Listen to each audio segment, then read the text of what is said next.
എല്ലാവരും ഒത്തിരി സ്നേഹത്തോടെ ഷാലോം ടി വിയുടെ ഒരു പുതിയ എപ്പിസോഡിലേക്ക് സ്വാഗതം ചെയ്യുകയാണ്. ഭൂമിയിൽ സുന്ദരമായ ജീവിതങ്ങളേറെയുണ്ട്.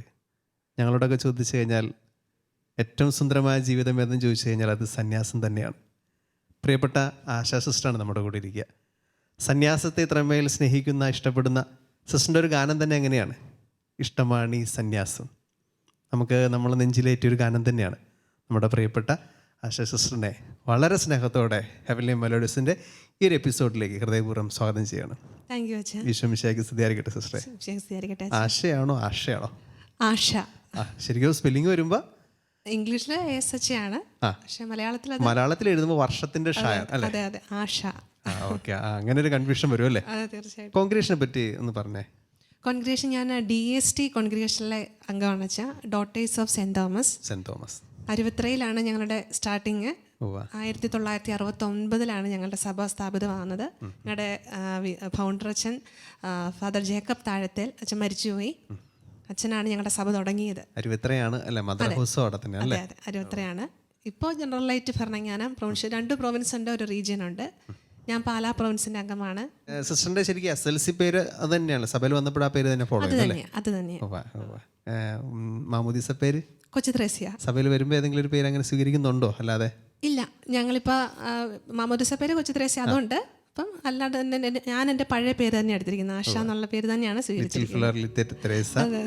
ഇഷ്ടപ്പെട്ട വിശുദ്ധയും അത് തന്നെ കൊച്ചു ത്രേസ്യ തന്നെയാണ്. അപ്പോൾ നമുക്ക് ആശാ സിസ്റ്ററിന്റെ ഒരു സുന്ദരമായ ഗാനത്തോടെ നമുക്ക് ഈ എപ്പിസോഡ് ആരംഭിക്കാം. വാഗ്ദാനമോ ആത്മാവേ, ദൈവത്തിൻ ആത്മാവേ, എന്നിൽ വസിക്കണമേ, തീപ്പന്തമാക്കണമേ. La la la la la la la.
ആശ സിസ്റ്ററെ വളരെ വളരെ മനോഹരമായിരിക്കുന്നു കേട്ടോ. ഒരു കേൾക്കുമ്പോഴും സിസ്റ്റർ ഇത് പാടിയപ്പോഴും ഒരു ഇരട്ടി അഭിഷേകം കിട്ടിയതുപോലെ കേട്ടോ.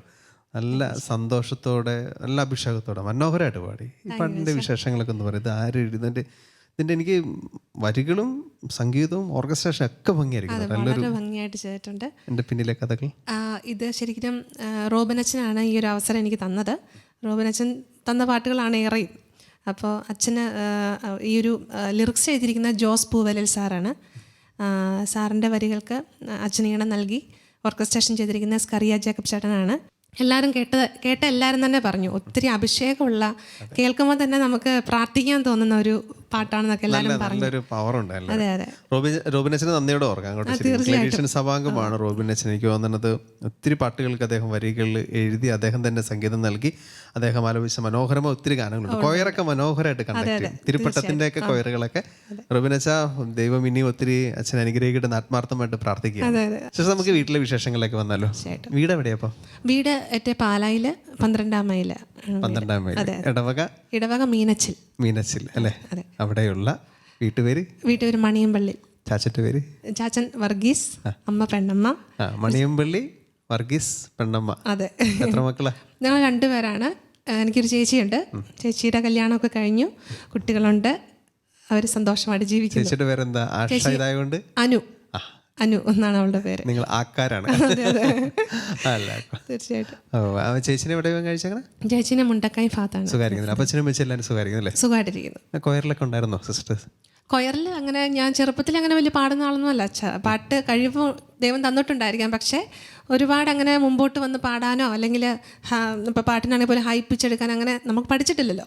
അപ്പം അങ്ങനെ ഒത്തിരി മുൻപോട്ട് വരുന്നൊരു സ്വഭാവം അല്ലായിരുന്നു എൻ്റേത്. എപ്പോഴും എവിടെന്നെങ്കിലും ഉണ്ടല്ലോ ഒഴിഞ്ഞു പോകുന്നൊരു സ്വഭാവമായിരുന്നു. മാറി നിൽക്കുക അങ്ങനെയായിരുന്നു. ഈ ശരിക്കും സഭയിൽ ചേർന്ന് 10ാം ക്ലാസ് കഴിഞ്ഞിട്ടാണോ അതോ +2 കഴിഞ്ഞിട്ടാണ് ഞാൻ? +2 കഴിഞ്ഞിട്ട്. അപ്പോൾ +2 വരെ വീട്ടിൽ +2 പഠിച്ച എവിടെയാ? വീടിനടുത്ത് ഇടവക അടുത്ത് തന്നെയായിരുന്നു? അതെ അതെ, പാലായി തന്നെയാണ് പഠിച്ചത്. അപ്പോൾ അതുവരെ ശരിക്കും പള്ളിക്കൊയറിൽ കയറിയിട്ടില്ല? ആരും ഇല്ലാതെ വരുന്ന സാഹചര്യങ്ങളിൽ സിസ്റ്റേഴ്സ് നിർബന്ധിച്ച് തള്ളിക്കയറ്റി. അങ്ങനെ അല്ലേ? അപ്പോൾ 10 കഴിഞ്ഞ് +2 കഴിഞ്ഞ് സഭയിലേക്ക് വരുന്നു. അതിൻ്റെ ഒരു ദൈവവിളിയുടെ ഒക്കെ ഒരു സിസ്റ്റർ ആകണമെന്നൊക്കെ ഒരു ആഗ്രഹം എന്നൊക്കെ തോന്നി തുടങ്ങിയത് വളരെ കുഞ്ഞുനാൾ മുതലാണോ അതോ? ശരിക്കും ദൈവവിളിയുടെ ഒരു ഇൻസ്പിറേഷൻ എന്ന് പറയുന്നത് തന്നെ ഒരു 8ാം ക്ലാസ് പഠിച്ചുകൊണ്ടിരുന്ന സമയത്താണ്. അതുവരെ ഞാൻ സന്യാസത്തെക്കുറിച്ച് ചിന്തിച്ചിട്ട് പോലും ഇല്ല. വിവാഹ ജീവിതം മാത്രമാണ് അന്ന് എങ്ങനെ ചിന്താഗതിയായിരുന്നു. പക്ഷേ 8ാം ക്ലാസ് പഠിച്ചിരുന്നപ്പോൾ എൻ്റെ ഒരു വേദപാഠ അധ്യാപകൻ ഡേവി സാറ്, എൻ്റെ തൊട്ടടുത്ത് തന്നെയാണ് സാറ് താമസിക്കുന്നത്. അപ്പോൾ സാർ എനിക്കൊരു പുസ്തകം വായിക്കാൻ തന്നു. വിശുദ്ധ ഡോൺ ബോസ്കോയുടെ ജീവചരിത്രമായിരുന്നു. ഒരു ഇത്രയും മുഴുപ്പുള്ള ഒരു കട്ടിയുള്ള വലിയ ഒരു പുസ്തകമായിരുന്നു. ഞാൻ എൻ്റെ ജീവിതത്തിൽ അത്രയും വലിയൊരു പുസ്തകം വായിച്ചിട്ടില്ല. അപ്പോൾ ആ പുസ്തകം വായിച്ചു കഴിഞ്ഞപ്പോഴാണ്, ഒരു വർഷം കൊണ്ടാണ് പുസ്തകം വായിച്ചു തീർത്ത്. അത് കഴിഞ്ഞപ്പോൾ തൊട്ട് ഒരു സിസ്റ്റർ ആകണം എന്നുള്ളൊരു ഒരാഗ്രഹം ഉള്ളിൽ വന്നു. ഞാൻ ആ ജീവചരിത്രം വായിക്കുമ്പോൾ നമുക്കത് എനിക്കൊരു ഇമാജിൻ ചെയ്യാൻ പറ്റി. ഡോൺ ബോസ്കോയുടെ ജീവിതം ഫുള്ള്, അദ്ദേഹം ഓരോരുത്തർ നടത്തിയത്, വിശുദ്ധ ഡൊമിനിക് സാവിയോയെ കാണുന്നത്, അങ്ങനെ ഒരുപാട് കാര്യങ്ങൾ അതിനകത്തുണ്ട്. അപ്പം അത് കഴിഞ്ഞപ്പോൾ തൊട്ട് എനിക്ക് വായിച്ചു കഴിഞ്ഞപ്പോൾ തൊട്ട് ശരിക്കും ഒരു സിസ്റ്റർ ആകണം എന്നുള്ളൊരു ആഗ്രഹം തോന്നി. പിന്നെ അത് മാത്രമല്ല, ഡോൺ ബോസ്കോയുടെ ഭയങ്കര ഒരു സ്നേഹം തോന്നി. അത് എങ്ങനെയാണെന്നുള്ളത് നമുക്ക് വിവരിക്കാൻ പറ്റില്ല. നമ്മുടെ ഇഷ്ടപ്പെട്ട വിശുദ്ധനും അതെ അതെ, അന്ന് മുതൽ എനിക്ക് ഏറ്റവും ഇഷ്ടപ്പെട്ട വിശുദ്ധൻ ഡോൺ ബോസ്കോയാണ്. യുവാക്കളുടെ മധ്യസ്ഥനാണ്. ഡോൺ ബോസ്കോയുടെ ആ പുസ്തകമാണ് സിസ്റ്ററിന്റെ 7ാം ക്ലാസ് വരെ സന്യാസം എന്ന് പറയുന്ന കാര്യമേ ഇഷ്ടമല്ലാന്നിരുന്ന പറഞ്ഞ സിസ്റ്റർ വിവാഹ ജീവിതമാണ് അല്ലെ അതുവരെയൊക്കെ കരുതുന്ന സിസ്റ്ററിന്റെ ലൈഫിൽ ഒരു ചേഞ്ച് വന്നത്. അത് പിന്നെ കെട്ടുപോകാൻ നോക്കിയിട്ടില്ല അല്ലേ? ഇല്ല, ഒരിക്കലും ഇല്ല. 10ാം ക്ലാസ് കഴിഞ്ഞ ഉടനെ ചേർന്നില്ലല്ലോ? ഇല്ല, +2 കഴിഞ്ഞിട്ട് ചേരാനാണ്. അതങ്ങനെ സിസ്റ്റർ എടുത്തൊരു തീരുമാനം. അതെ അതെ. ഈ സഭയിലേക്കുള്ള ഒരു പ്രവേശനം എങ്ങനെയാണ്? അതിലേക്ക് നമുക്ക് പോകുന്ന മുമ്പ് നമുക്കൊരു പാട്ടും കൂടി കേട്ടിട്ട് നമുക്ക് അതിന് ശേഷം വൊക്കേഷൻ അവിടുന്ന് സഭയിലേക്കുള്ള എൻട്രി ഒക്കെ തൊട്ട് നമുക്കൊന്ന് പറയാം അല്ലേ? അങ്ങനെയാണെങ്കിൽ ഇനി അടുത്തൊരു പാട്ട് ഏതായിരിക്കും? അടുത്തായിട്ട് പാടുന്നത് അതിപൂജ്യമാം തിരുവോസ്തിയ എന്നുള്ളൊരു പാട്ടാണ്. അത് ഞങ്ങളുടെ ഭരണങ്ങാനത്ത് തന്നെയുള്ള ടിജോ എന്നുള്ള ഒരാൾ ഓർക്കസ്ട്രേഷൻ ചെയ്ത ഒരു ഗാനമാണ്. കുർബാന ഉയർത്തുമ്പോൾ വിശുദ്ധ കുർബാന സ്വീകരണത്തിന്റെ പാട്ടാണ്. പാടാൻ പറ്റുന്ന പാട്ടാണ്. അതെ. നമുക്ക് അങ്ങനെയാണെങ്കിൽ ആ ഒരു പാട്ട് കേട്ടിട്ട് ആ പാട്ടിന്റെ വിശേഷം ബാക്കി വിശേഷം നമുക്ക് അതിന് ശേഷം കേൾക്കാം.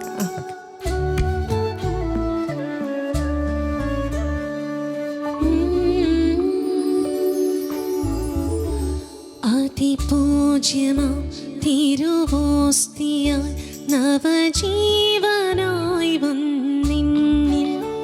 അതിപൂജ്യമാം തിരുവോസ്തിയായി നവജീവനായി വന്നിന്നിൽ തിരുനാഥനീശോ കാരുണ്യത്തിൻ ആത്മീയ ഭോജനമായി തിരുനാഥനീശോ കാരുണ്യത്തിൻ ആത്മീയ ഭോജനമായി അതിപൂജ്യമാം തിരുവോസ്തിയായി നവജീവനായി വന്നിന്നിൽ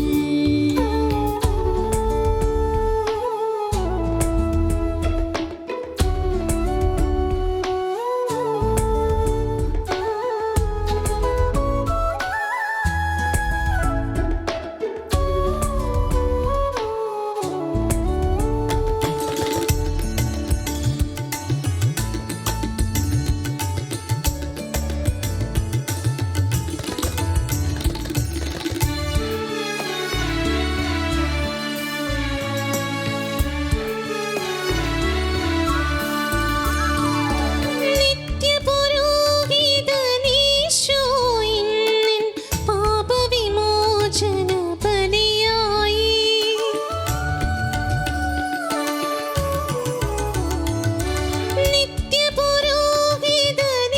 നിത്യപുരോഹിതനീശോയിന്നിൻ പാപവിമോചന ബലിയായി ആകുലമാനസവേദികയിൽ ആശ്വാസത്തിൻ നിറവായി ആകുലമാനസവേദികയിൽ ആശ്വാസത്തിൻ നിറവായി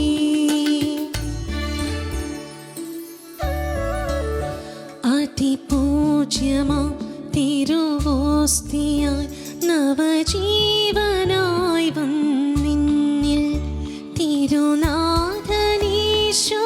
കാരുണ്യത്തിൻ ആത്മീയ ഭോജനമായി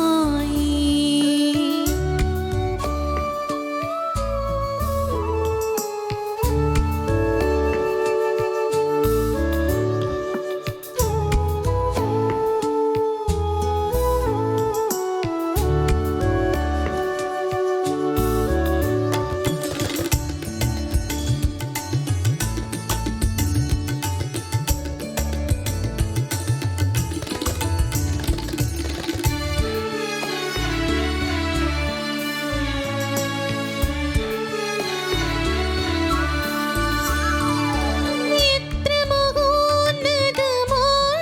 നിമിഷം രക്ഷകനേകിയ സൗഭാഗ്യം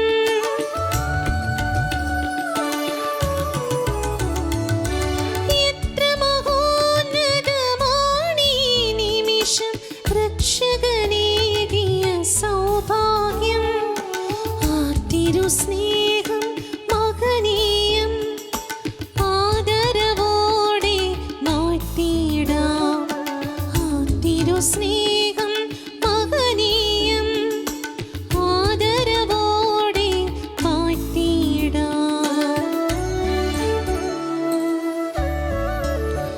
അതിപൂജ്യമാം തിരുവോസ്തിയായി നവജീവനായി വന്നിന്നിൽ അതിപൂജ്യമാം തിരുവോസ്തിയായി നവജീവനായി വന്നിന്നിൽ തിരുനാഥനീശോ കാരുണ്യത്തിൻ ആത്മീയ ഭോജനമായി തിരുനാഥനീശോ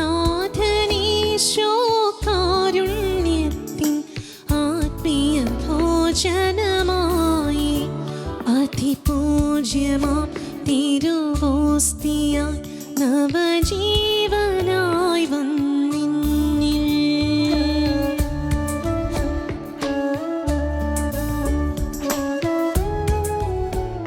സിസ്റ്റർ നല്ല ഭംഗിയായിട്ടുണ്ടായിരുന്നു കേട്ടോ. ഞാനിങ്ങനെ ചില സമയത്ത് കണ്ണടച്ച് കേൾക്കുമ്പോൾ ചിത്ര ചേച്ചിയുടെ സൗണ്ട് പോലെ എനിക്ക് തോന്നി. നല്ല രസമായിട്ട്, നല്ല നല്ല ഫീലായിട്ട്, നല്ല ശബ്ദമാട്ടോ സിസ്റ്ററിൻ്റെ. നല്ല പഠിച്ചിട്ടില്ല സംഗീതം, പാട്ട് പഠിച്ചിട്ടില്ല. പക്ഷെ എപ്പോഴെങ്കിലും ചാൻസ് കിട്ടുവാണ് പഠിക്കണം കേട്ടോ. പഠിക്കണം തോന്നണുണ്ടോ? പഠിക്കാൻ എനിക്കിപ്പോൾ തോന്നുന്നു, കാരണം പഠിച്ചിരുന്നെങ്കിൽ എനിക്കിപ്പം ഈശോയ്ക്ക് വേണ്ടിയിട്ട് പാടാൻ ഞാൻ അത്ര സ്നേഹത്തോടെ പാടാൻ പറ്റുമെന്ന് എനിക്ക് തോന്നുന്നില്ല. കാരണം പഠിക്കാതെ തന്നെ ഈശോ എനിക്ക് ഒത്തിരി അനുഗ്രഹങ്ങൾ തന്നിട്ടുണ്ട്. പഠിക്കാത്തത് കൊണ്ടാണ് ഇത്ര അനുഗ്രഹം തന്നത്. ഇനി പഠിച്ചില്ലെങ്കിലും കുഴപ്പമില്ല. പഠിത്തത്തിന് കാര്യം പറഞ്ഞപ്പോഴാണ് പിന്നെ എന്തൊക്കെ പഠിച്ചു? പ്ലസ് ടു കഴിഞ്ഞിട്ട് ഡിഗ്രി എടുത്തു. ഡിഗ്രി കമ്മ്യൂണിക്കേറ്റീവ് ഇംഗ്ലീഷ് ആയിരുന്നു. പിന്നെ ബി എ ഇംഗ്ലീഷ്. എവിടെ പഠിച്ചേ? അത് ആലപ്പുഴ സെന്റ് ജോസഫിലായിരുന്നു. അതിനുശേഷം പിന്നെ ബി എഡ് എടുത്തു. ബി എഡ് കഴിഞ്ഞു. MA അൽഫോൻസയിൽ എടുത്തു. സ്കൂളിൽ പഠിപ്പിച്ചായിരുന്നോ? കഴിഞ്ഞ വർഷം ഞങ്ങളുടെ തന്നെ സ്കൂളാണ് കരിമ്പൻ, ഇടുക്കിയിലെ കരിമ്പൻ എന്ന സ്ഥലത്ത് ഞങ്ങൾക്കൊരു CBSE സ്കൂളുണ്ട്. അവിടെ പഠിപ്പിച്ചു, 1 വർഷം പഠിപ്പിച്ചു. ടീച്ചിങ്ങിനോട് ഒരു പാഷനൊക്കെ ഉണ്ടല്ലേ? അതെ, ടീച്ചിങ് ആണ് എൻ്റെ ഫീൽഡ്. ശരിക്കും സഭയുടെ ക്യാരിസം എങ്ങനെയാണ്? സഭയുടെ ക്യാരിസം സുവിശേഷ പ്രഘോഷണമാണ്. ശരിക്കും അത് ഞാനത് പറയാൻ കാരണം സിസ്റ്റർ ഒന്നും കൂടി ഏറ്റവും നല്ലത് ടീച്ചിങ് നല്ല നല്ല ഭാവിയുണ്ട്. ശരിക്കും സുവിശേഷ പ്രഘോഷണ സിസ്റ്റം നല്ല രസമായിട്ട് സിസ്റ്റം സംസാരിക്കും. ഇങ്ങനെ ഈ ക്ലാസ്സുകൾ എടുക്കുകയോ അല്ലെങ്കിൽ വചന പ്രഘോഷണം അങ്ങനെ ഏതെങ്കിലുമൊക്കെ ശുശ്രൂഷകൾ കുട്ടികൾക്ക് യൂത്തിന് വേണ്ടിയൊക്കെ ചെയ്യാനായിട്ടുള്ള ഭാഗ്യം കിട്ടിയിട്ടുണ്ടോ? ഉണ്ട്. ഞങ്ങളുടെ സഭയ്ക്ക് ഒരു റിട്രീറ്റ് ടീമുണ്ട്. അത് അതായത് കുഞ്ഞുങ്ങൾക്ക് വേണ്ടിയിട്ടുള്ളതാണ്. സ്കൂളിലെ കുഞ്ഞുങ്ങൾക്ക്, പിന്നെ യൂത്തിനൊക്കെ എടുക്കാറുണ്ട്. ഞാനൊരു സ്കൂൾ അധ്യാപകനാണ്. ശരിക്കും എല്ലാ സ്കൂളും ആഗ്രഹിക്കുന്നുണ്ട്. കാരണം ഒരു വർഷത്തിൽ എനിക്ക് തോന്നുന്നു കുറച്ചും കൂടിയൊക്കെ ഒരു തുടക്കമായിരിക്കും നല്ലത്. അങ്ങനെ എനിക്ക് തോന്നുന്നത് നമ്മുടെ അക്കാഡമിക് ഇയർ നമുക്കറിയാമല്ലോ, കുട്ടികളിലൊക്കെ ഈ വയലൻസ് ഒക്കെ ഭയങ്കരമായിട്ട്, ഡ്രഗ്സിൻ്റെ കാര്യമൊന്നും പറയേണ്ട കാര്യമില്ല. തെറ്റായ കുറേ സന്ദേശങ്ങൾ അവർക്ക് കിട്ടിയിരിക്കുന്നത്. അത് ശരിക്കും അത് പ്ലാൻഡായിട്ട് അവരുടെ ഉള്ളിലേക്ക് പോകുന്നുണ്ട്, നമ്മൾ പോലും അറിയാതെ. നമുക്ക് അങ്ങനെയാണെങ്കിൽ എനിക്ക് തോന്നുന്ന ഒരു അക്കാഡമിക് ഇയർ നല്ലൊരു ധ്യാനം വെച്ച് സ്റ്റാർട്ട് ചെയ്യട്ടെ. അത് അങ്ങനെയാണെങ്കിൽ ഈ ഒരു ശുശ്രൂഷ നിങ്ങൾ ആരംഭിക്കാൻ പോകുന്ന ശുശ്രൂഷ ഇപ്പോൾ വലിയ കാര്യമാണ്. തീർച്ചയായിട്ടും കുറേ വർഷങ്ങളായിട്ട് ഒരു ശുശ്രൂഷകൾ ചെയ്യുന്നുണ്ട്. പല സ്കൂളുകളിൽ പോകുന്നുണ്ട്, ഇടവകകളിൽ പോകുന്നുണ്ട്. എൻ്റെ ഒരു അഭിപ്രായത്തിൽ ഈശോ ദൈവം ഉണ്ടെങ്കിലും അതില്ല എന്ന് കാണാത്ത ഭാവം നടിക്കുന്നവർക്ക് വേണ്ടിയിട്ട് അവരെ ഒന്ന് അവരുടെ ഹൃദയങ്ങളെ തിരിച്ചു കൊണ്ടുവരിക എന്നുള്ളതാണ് നമ്മുടെ ഏറ്റവും വലിയ ദൗത്യം. ഒത്തിരി വിശ്വാസം നമ്മളിൽ നകന്നുപോയി. അപ്പോൾ എൻ്റെ ഒരു അഭിപ്രായത്തിൽ അതൊന്ന് വീണ്ടും അവരെ ഉജ്ജ്വലിപ്പിക്കുക, അവരുടെ വിശ്വാസത്തെ വർദ്ധിപ്പിക്കുക, ഉള്ള വിശ്വാസം നഷ്ടപ്പെടുത്താതിരിക്കുക എന്നുള്ളതാണ് എൻ്റെ ഒരു ലക്ഷ്യം. ശരിക്കും നമുക്കൊരു ഫോളോ അപ്പ് ആണ് ഏറ്റവും പ്രശ്നം. കുഞ്ഞുനാളിൽ ചിലപ്പോൾ പാരൻസ് നന്ന വിശ്വാസം കിട്ടിയിട്ടുണ്ടാവും. പക്ഷെ പിന്നീടൊക്കെ നമുക്ക് അത് വളർന്നു വരുന്ന സമയങ്ങളിലൊക്കെ അവരെ ഗൈഡ് ചെയ്യാനും അവരെ ചേർത്ത് വെക്കാനും നല്ല ആത്മീയ ശുശ്രൂഷകരില്ലാത്തതിൻ്റെ കുറവ് ചിലവരൊക്കെ അനുഭവിക്കുന്നുണ്ടാവും. ഈ അടുപ്പത്ത് കനൽ കിടക്കുന്ന കണ്ടില്ലേ അല്ലേ? നമ്മളത് നല്ല കനലായിരുന്നു, നല്ല കത്തിക്കൊണ്ടുന്ന കനലായിരുന്നു. പക്ഷെ ഏതൊക്കെ സമയത്ത് വേണ്ട ശ്രദ്ധ കൊടുക്കാതെ വരുമ്പോൾ കെട്ടുപോകാറാവും. പിന്നെ കരി പിടിച്ച് ചാരം പിടിച്ച് കെടാറാവും. അപ്പോൾ നമുക്ക് ഊതി കത്തിക്കാനുള്ള ഒരു ഉത്തരവാദിത്വം നമുക്കുണ്ട്, നമുക്ക് പ്രത്യേകിച്ചുണ്ട്. പ്രത്യേകിച്ച് ഞാൻ ആ ശുശ്രൂഷയെ പറ്റി പറഞ്ഞപ്പോഴാണ് കേട്ടോ അതിനോട് ഒത്തിരി ചെയ്യാനായിട്ട് പറ്റട്ടെ എന്ന് ആത്മാർത്ഥമായിട്ട് പ്രാർത്ഥിക്കുക. വീട്ടിലെ വിശേഷങ്ങളൊക്കെ? വീട്ടില് പപ്പയും അമ്മയും സുഖമായിട്ടിരിക്കുന്നു. അവരാണ് എൻ്റെ ദൈവവിളിയുടെ ഒരു. അപ്പൊ 7ാം ക്ലാസ് വരെ സിസ്റ്റർ പറഞ്ഞ പോലെ വലിയ അങ്ങനെ ആഗ്രഹമില്ലായിരുന്നു എന്നല്ലേ പറഞ്ഞു? അങ്ങനെ ആഗ്രഹം വന്നു കഴിഞ്ഞപ്പോൾ ആദ്യം ആരോടെ പറഞ്ഞത്? അതെന്താണ് പറഞ്ഞത്? സത്യം പറഞ്ഞു കഴിഞ്ഞാൽ ഞാൻ എൻ്റെ പപ്പായോടും അമ്മയോടും സിസ്റ്ററാവാൻ പൊക്കോട്ടെ എന്ന് ചോദിച്ചിട്ടില്ല. ഞാൻ പറഞ്ഞു ഞാൻ പോകും. അവർ വേറൊന്നും പറഞ്ഞിട്ടില്ല. പോകണ്ട എന്നൊന്നും പറഞ്ഞിട്ടില്ല. ഞാൻ പറഞ്ഞു ഞാൻ പോകും. വേറൊരു ഒന്നും അവർ തിരിച്ചു പറഞ്ഞിട്ടില്ല. അതൊരു എനിക്ക് തോന്നുന്നു 10ാം ക്ലാസ്സൊക്കെ കഴിഞ്ഞപ്പോഴാണ് തോന്നുന്നത്. അന്നേരം ഒന്നും എനിക്ക് ഓർമ്മയില്ല. എനിക്ക് ഓർമ്മയിൽ ആ ഒരു സമയത്ത് കണ്ണുകളിൽ സന്തോഷമായിരുന്നില്ലേ? അങ്ങനെയില്ല, സന്തോഷമുണ്ട് എങ്കിലും അവർക്ക് സങ്കടമുണ്ട്. ഞാനായിരുന്നല്ലോ ഇളയത്. അപ്പം ഇളയ ഒരാളെ വിട്ടുപോകാന്ന് പറയുന്ന അവരെ സംബന്ധിച്ചിടത്തോളം സങ്കടമാണ്. ചേച്ചി എന്ത് പറഞ്ഞപ്പാ? ശരിക്കും ചേച്ചിയാണ് മടത്തി പോകുന്ന എല്ലാവരും പ്രതീക്ഷിച്ചത്. അവളായിരുന്നു നല്ല അടക്കവും ഇതൊക്കെയുള്ള നല്ലൊരു കൊച്ച്. എല്ലാവരുടെയും മുമ്പിൽ നല്ല മൂല്യാധിഷ്ഠിതമായ ജീവൻ നയിക്കുന്ന നമ്മൾ നരികടയായിരുന്നു. അപ്പം ഞാൻ മടത്തിപ്പോന്ന് വെച്ചപ്പോൾ നീയോ ഇവളോ അന്ന് പലരും ചോദിച്ചിട്ടുണ്ട്. അപ്പം ഞാൻ തിരിച്ചു പോരുമെന്നൊക്കെ പലരും ഓർത്തിട്ടുണ്ട്. പക്ഷേ ദൈവകൃപയാൽ ഉടുപ്പിട്ടിപ്പോൾ 13 വർഷമായി. അപ്പം ഇപ്പോഴും ആ ഒരു സ്നേഹത്തിൽ തന്നെ എനിക്ക് തോന്നുന്നു കുറച്ചുകൂടി പാട്ടിൽ പറഞ്ഞല്ലോ ഉള്ളത് പറഞ്ഞാൽ ഞാൻ തല്ലിപ്പുള്ളിയായിരുന്നു. കർത്താവിന്റെ സ്നേഹം ഞാനൊരു തല്ലിപ്പുള്ളിയായിരുന്നു. ഇപ്പം ഈശോയുടെ നല്ല രസമുണ്ട് കേട്ടോ സിസ്റ്ററോട് ഇങ്ങനെ സംസാരിക്കാനൊക്കെ നല്ല രസമുണ്ട്.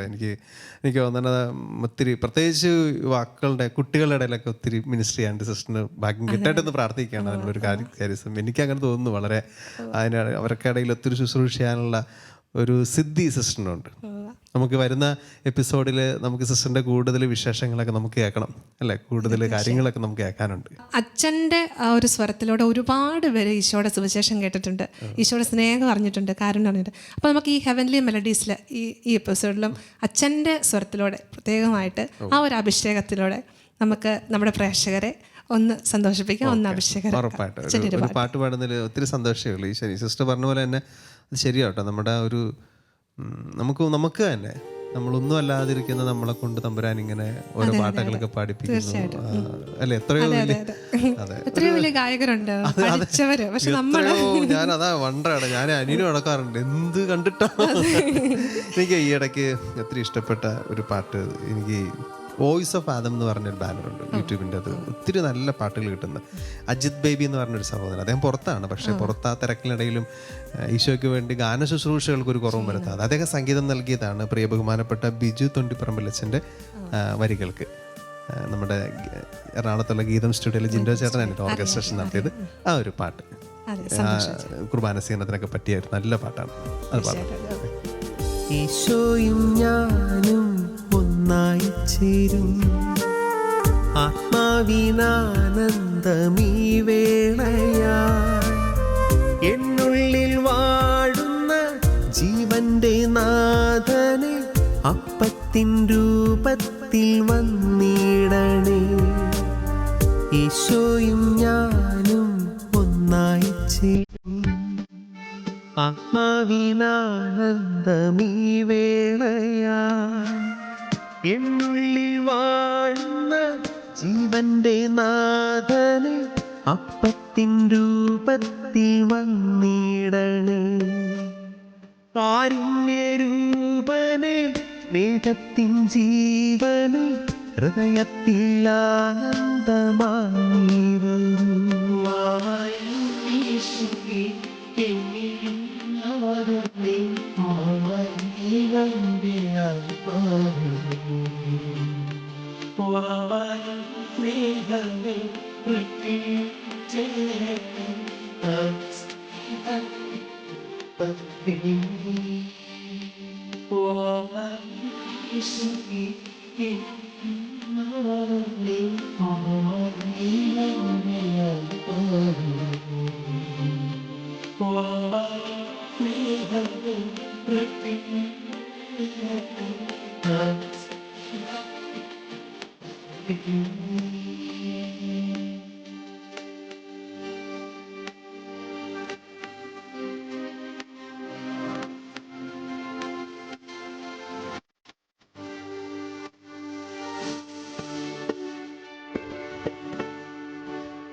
തിരുജീവനേകുന്നിതാ എൻ ജീവന്റെ ആധാരമായി, മകതാരിലൊന്നാകുവാൻ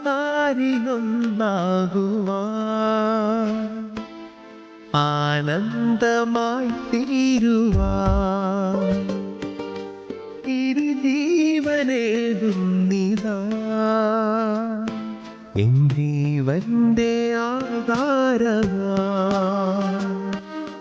മകതാരിലൊന്നാകുവാൻ ആനന്ദമായി തീരുവാൻ, ആത്മാവിലെ താരയിൽ ഈശോയെ ഞാൻ നിന്നെ കാത്തിരിക്കും. ആശ്വാസമായി ആനന്ദമായി ജീവന്റെ നാഥനായി ഉന്നേശിനേ.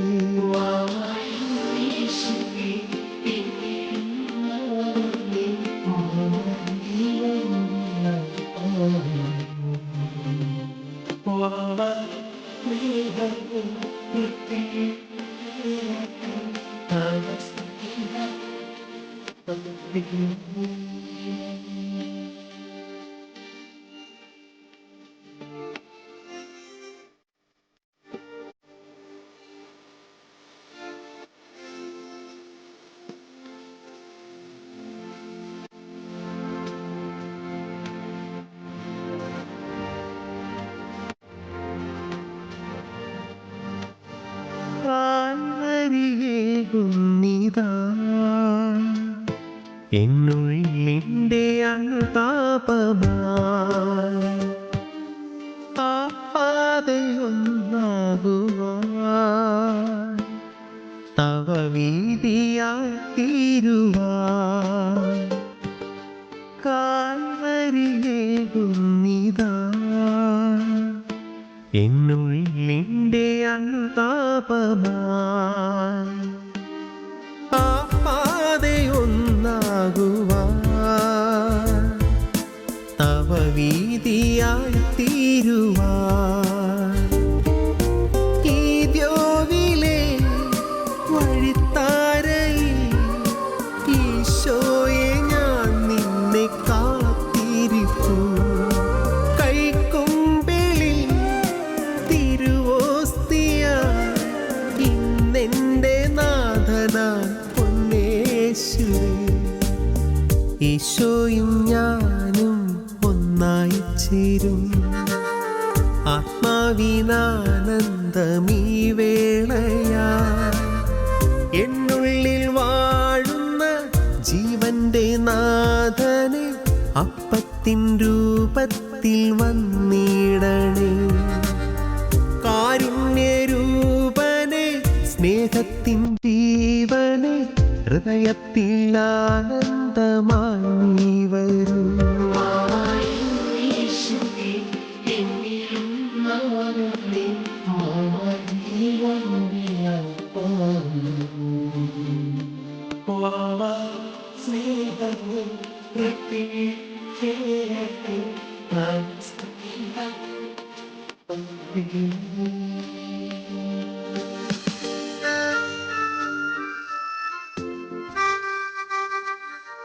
അച്ഛാ അതിമനോഹരമായിട്ട് പാടി, വളരെ രസമുണ്ടായിരുന്നു കേൾക്കാൻ, ഒത്തിരി ഭംഗിയുണ്ട് അച്ഛാ. താങ്ക് യു കേട്ടോ സിസ്റ്ററെ.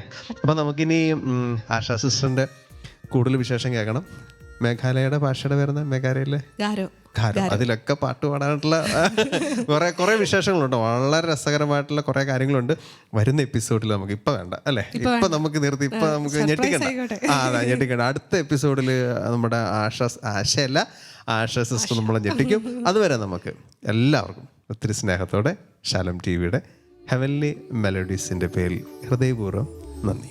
അതിപൂജ്യമാം തിരുവോസ്തിയായി നവജീവനായി വന്നിന്നിൽ അതിപൂജ്യമാം തിരുവോസ്തിയായി നവജീവനായി